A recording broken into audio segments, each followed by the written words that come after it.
Este es uno de los barrios más peligrosos de la Ciudad de México.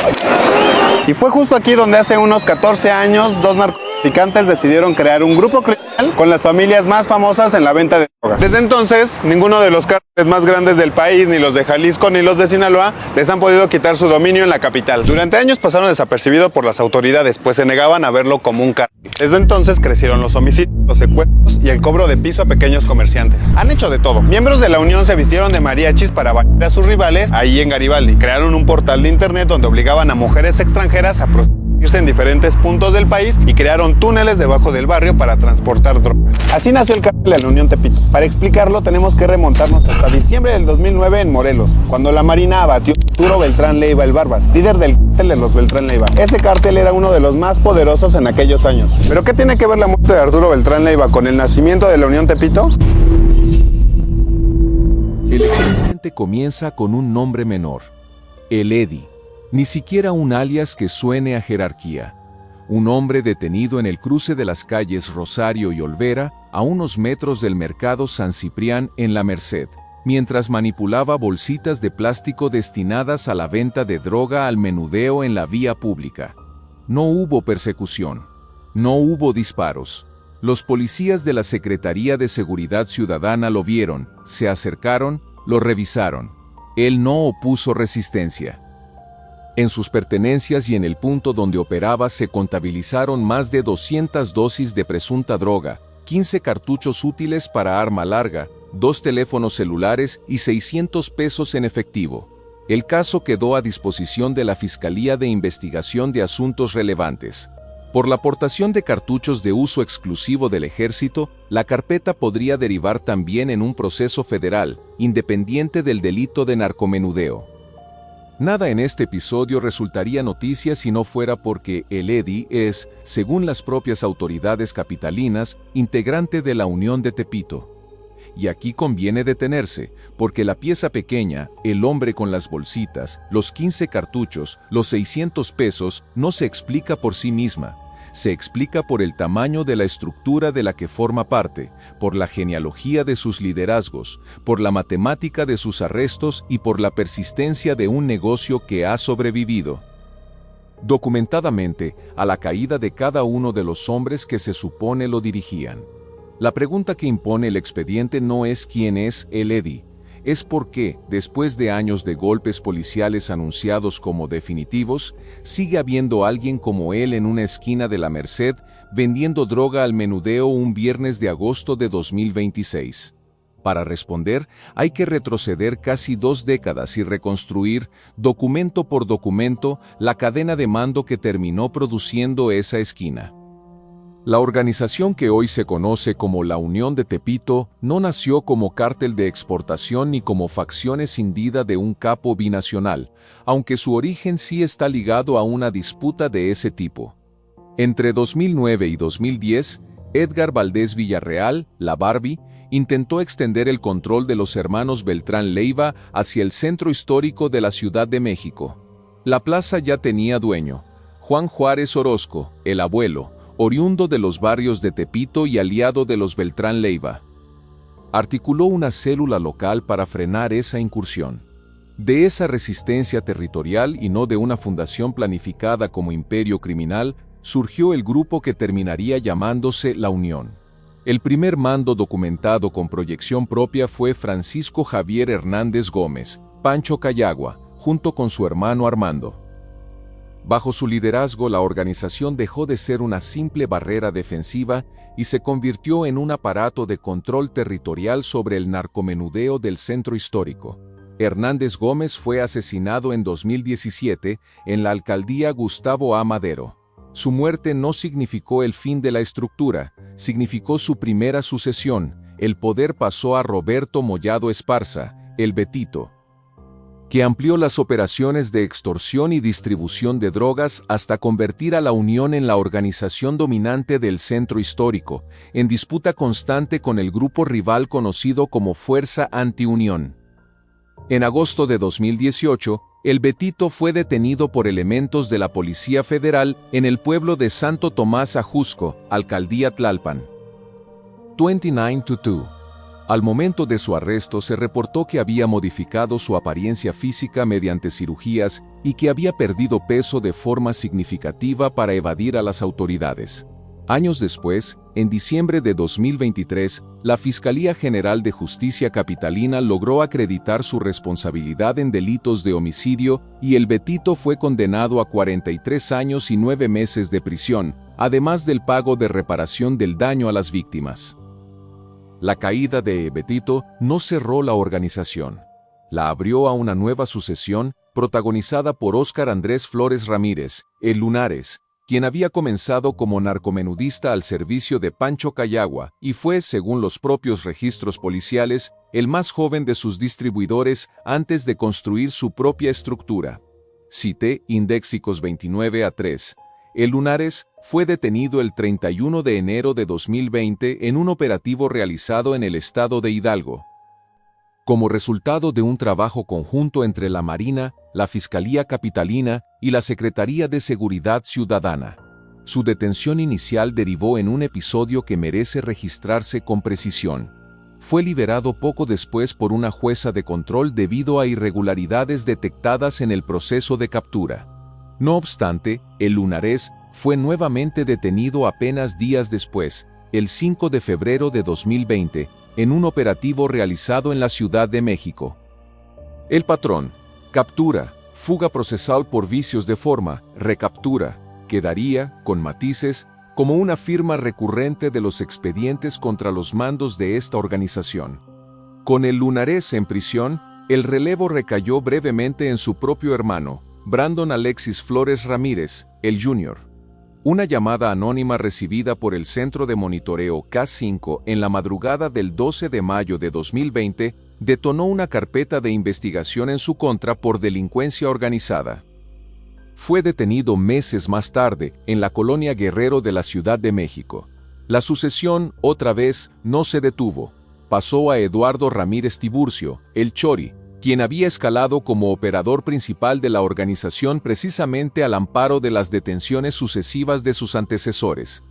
El Chori llegó a ser catalogado por la Fiscalía Capitalina como uno de los 5 delincuentes más buscados de la Ciudad de México, con una recompensa de 5 millones de pesos ofrecida por información que condujera a su captura. Cite Indéxico 7-1.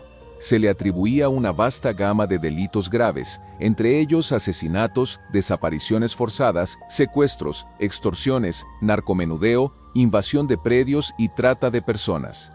Para evadir a la justicia había adoptado medidas de cambio de apariencia física, dejándose crecer el cabello y la barba, de modo que ya no coincidiera con la imagen distribuida por la Fiscalía cuando lo señaló públicamente como objetivo prioritario.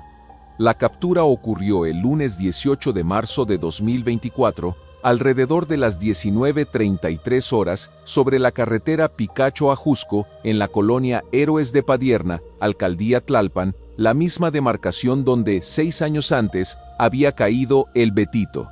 En el vehículo donde viajaba, junto con su pareja identificada como Emily Getsemaní. Las autoridades encontraron un arma larga, 18 cartuchos útiles, 2 cargadores, 139 bolsas pequeñas con presunta cocaína y una bolsa de plástico con 500 gramos de una sustancia sólida similar al cristal, además de dinero en efectivo. El operativo fue resultado de meses de seguimiento de inteligencia, según informó en su momento el titular de la Secretaría de Seguridad Ciudadana. Aquí es donde el expediente exige una pausa distinta, porque revela algo que ninguno de los comunicados oficiales de captura suele subrayar: la velocidad de la sustitución. De acuerdo con una fuente consultada por un reportero especializado en seguridad, pasaron apenas unas horas desde la detención de El Chori para que el control de la organización quedara, de facto, en manos de Alberto Fuentes Castro, alias El Elvis. City Index Dengue Shiwuganar. Algunas versiones periodísticas señalan incluso que El Elvis ya ejercía una posición de mando superior a la de El Chori desde años antes, lo que explicaría la inmediatez del relevo. Alberto Fuentes Castro no era, para el momento de la captura de El Chori, un nombre nuevo en los registros de la Fiscalía. desde febrero de 2024 figuraba ya en la lista de los principales generadores de violencia de la Ciudad de México, con una recompensa de $500,000 ofrecida por su localización. CT Index y con su 11-1 se le identificaba como posible líder de una fracción de la Unión de Tepito conocida como Los Paraguayos, vinculada a extorsiones, homicidios de empresarios y líderes comerciantes, venta de droga y robos. Entre los delitos más notorios atribuidos a su facción se cuenta el homicidio del líder de comerciantes Óscar Liebre Espinosa, ocurrido el 15 de noviembre de 2019. Con zonas de operación identificadas en las alcaldías Gustavo Amadero, Venustiano Carranza, Coyoacán y Tlalpan. Las autoridades ubicaron además un centro de operaciones de su grupo en una vecindad de la calle República de Paraguay, en el centro histórico, y señalaron que ejercía control sobre la Plaza Santo Domingo y diversos comercios de esa zona. Contaba, para entonces, con una orden de aprehensión vigente por homicidio calificado y homicidio en grado de tentativa. 5 liderazgos documentados: Pancho Cayagua, el Betito, el Lunares, el Junior, el Chori, en un lapso de poco más de una década, cada uno derribado mediante un operativo anunciado públicamente como golpe estratégico contra el crimen organizado en la capital, y cada uno reemplazado, sin interrupción operativa perceptible, por un sucesor que ya ocupaba una posición de segundo nivel dentro de la misma estructura. Ese es el patrón que hay que tener presente para entender por qué la detención de El Eddy en la Merced, en agosto de 2026, no es un dato aislado, sino la repetición, a escala mínima, de la misma lógica que ha operado en la cúspide de la organización. La razón de esa resiliencia no es misteriosa ni requiere apelar a explicaciones extraordinarias. Está en la arquitectura misma de la organización, descrita de forma consistente por fuentes de inteligencia de la Secretaría de Seguridad Ciudadana. La Unión de Tepito no opera como una pirámide con un vértice único, sino como una red horizontal de células semiautónomas. En la cúspide de cada célula se ubican los jefes de facción, encargados de negociar alianzas de suministro de armas y narcóticos con actores de escala nacional, entre ellos facciones del Cártel de Sinaloa y del Cártel Jalisco Nueva Generación, y de decidir expansiones territoriales o treguas con organizaciones rivales. Un segundo nivel, compuesto por lugartenientes y asociados de zona, administra las economías criminales locales mediante un mecanismo de asociación forzada, la colocación de intermediarios dentro de bares, discotecas y mercados populares, para garantizar que solo se venda su mercancía y para gestionar las rutas de cobro de piso y los esquemas de préstamo usurero conocidos como gota a gota. El tercer nivel, el más numeroso y el más expuesto, está integrado por sicarios que operan con motocicletas para ejecuciones de alta movilidad en el centro histórico, extorsionadores que cobran directamente a comerciantes, distribuidores al menudeo en la vía pública, el lugar exacto que ocupaba El Eddy, y halcones, una red de vigilancia compuesta a menudo por mototaxistas y comerciantes informales que alertan sobre operativos de la policía o de la fiscalía. Reportes de inteligencia y consultoras de seguridad calculan la fuerza total de la organización entre 1,000 y 3,000 personas, repartidas no en un ejército unificado, sino en decenas de células y colaboradores distribuidos por las 16 alcaldías de la capital y municipios conurbados del Estado de México. De ese total, entre 500 y 800 serían miembros dedicados de tiempo completo, jefes de facción, jefes de plaza, administradores financieros, ejecutores tácticos. Entre 1,000 y 1,500 operarían como vendedores callejeros, distribuidores independientes y cobradores de extorsión, el segmento que registra la mayor rotación por detenciones y el que, según alertas recientes de la propia Secretaría de Seguridad Ciudadana, ha comenzado a incorporar de forma creciente a menores de edad, atraídos por la menor severidad penal que enfrentan. El resto lo compone una red informal de cientos de colaboradores e informantes, que incluye, según los mismos reportes, vínculos de corrupción con policías locales o funcionarios de bajo nivel que facilitan protección o alertas tempranas. Esa estructura celular no solo explica la velocidad con que el Elvis ocupó el lugar de El Chori en cuestión de horas, explica también por qué el negocio, lejos de replegarse ante la presión policial, se ha diversificado.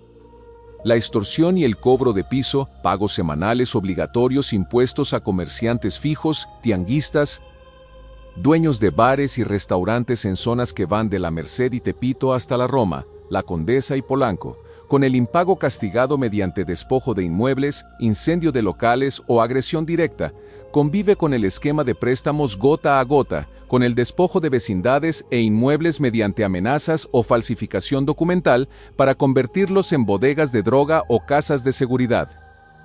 Con el control de la vida nocturna mediante distribuidores impuestos dentro de los propios establecimientos, con la piratería y el contrabando de mercancía apócrifa en los circuitos de comercio informal del barrio Bravo, y con redes de explotación sexual que, de acuerdo con reportes de seguridad, han establecido alianzas con organizaciones transnacionales como el Tren de Aragua para la trata de mujeres migrantes en pleno centro histórico.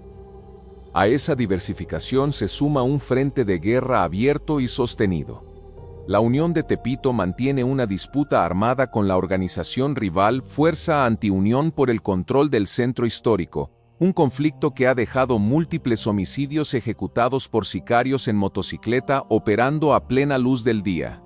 Reportes de inteligencia sostienen que tanto el Cártel Jalisco Nueva Generación como facciones del Cártel de Sinaloa han suministrado armamento, recursos y financiamiento a grupos disidentes locales, incluidas la propia Fuerza Antiunión y el llamado Cártel de Tláhuac, con el objetivo declarado de erosionar el monopolio histórico que la Unión ha ejercido sobre el narcomenudeo capitalino. En los últimos 6 meses, ese conflicto ha dejado más de 50 integrantes detenidos entre ambos bandos, cifra que por sí sola desmiente cualquier lectura de pacificación territorial y confirma, en cambio, la persistencia de una guerra de baja intensidad y alta frecuencia homicida en pleno corazón administrativo del país. Vuelva ahora el lector a la esquina de Rosario y Olvera, a las bolsitas de plástico, a los 15 cartuchos, a los 600 pesos. El EDI no encabeza una facción, no negocia con el Cártel Jalisco Nueva Generación, no decide treguas con la Fuerza Antiunión. Ocupa, en el organigrama descrito por las propias autoridades, el escalón más bajo y más numeroso, el de los distribuidores al menudeo en la vía pública, el segmento que las mismas fuentes policiales identifican como el que sufre más bajas, y el que, paradójicamente, se regenera con mayor rapidez porque no requiere jerarquía, entrenamiento ni infraestructura, requiere solo una esquina, una bolsa de plástico y una red de halcones que avise cuándo pasa la patrulla. Ahí reside la conclusión que impone la secuencia documental. No una interpretación añadida, sino la suma directa de los hechos reunidos. Cada anuncio de captura de un líder de la Unión de Tepito, Pancho Cayagua en 2017, el Betito en 2010, el Lunarés en 2020, el Junior meses después, el Chori en 2024, ha sido presentado públicamente como un golpe contundente contra la estructura criminal, y en cada caso la sustitución del mando ha ocurrido en un plazo que se mide en horas o, en el peor de los casos, en semanas, sin que la capacidad operativa de la organización se haya visto interrumpida de forma verificable. Los propios cuerpos de inteligencia consultados por la prensa especializada describen a la organización como una entidad que mantiene de manera deliberada una reserva de cabecillas listos para ocupar de inmediato los puestos de mayor relevancia en cuanto un líder cae o muere. Esa es la explicación técnica, sin adjetivos, de por qué la detención de El Elvis, hoy señalado como cabeza operativa, con las mismas órdenes de aprehensión por homicidio calificado que arrastra desde 2019, no cerrará previsiblemente el ciclo, como no lo cerraron las 4 capturas anteriores. Y esa es también la explicación, sin necesidad de retórica adicional, de por qué un hombre identificado como el Eddy pudo ser detenido este viernes en la Merced, haciendo exactamente lo que hacían, en el mismo tipo de esquina, los distribuidores que trabajaban para Pancho Cayagua hace casi una década. Para el Betito después, para el Lunarés más tarde y para el Chori hasta hace apenas 2 años. La estructura que los organiza ha cambiado de nombre en su cúpula 5 veces documentadas. No ha cambiado en lo esencial su método: descentralizar el riesgo en la base, concentrar la decisión estratégica en un vértice reemplazable y dejar que cada operativo policial, por exitoso que resulte contra un individuo, encuentre siempre a alguien más esperando para ocupar su lugar. El expediente de El Eddy no cierra ninguna historia. Es, en el sentido más literal, una pieza más de un rompecabezas que las propias autoridades, operativo tras operativo, han documentado sin lograr todavía, al menos no hasta el 8 de agosto de 2026, completar.